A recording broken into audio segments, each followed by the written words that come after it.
Ayan. Just got home. Palm Sunday ngayon. Tapos, akong oily ng face ko. Sorry. So, I'm trying my best to motivate myself.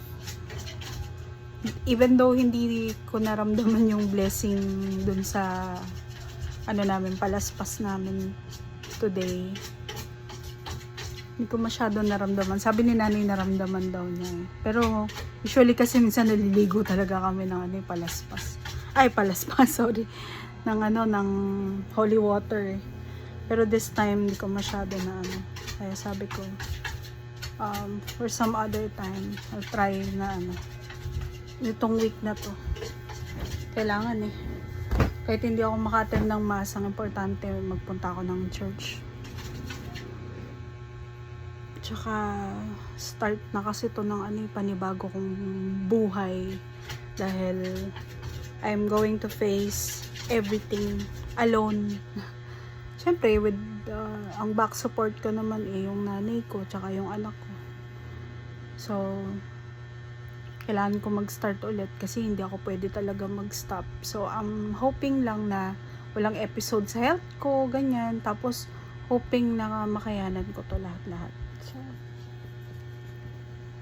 naniniwala ako sa plano ng Diyos kahit na kumbaga sa black sheep ako, ganun. Kasi hindi naman ako perfecto talaga, pero talaga ako, pariwara niya akong anak ng Diyos. Wishing and hoping na everything goes well, lalo na in favor sana to sa lahat ng mga biyaya. Thankful pa rin ako kasi nga nagigising ako araw-araw. Maayos naman kami kahit pa paano, nakaka-survive naman. A lot of things to thank for.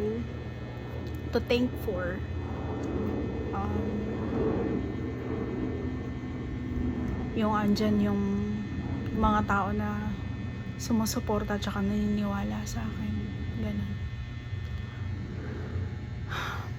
Tsaka dito sa journey ko na to, kung para sa akin, kung hindi para sa akin, wala akong magagawa kundi tanggapin ko ng buo. Ganun naman talaga Ang gagawin ko na lang, gagalingan ko na lang.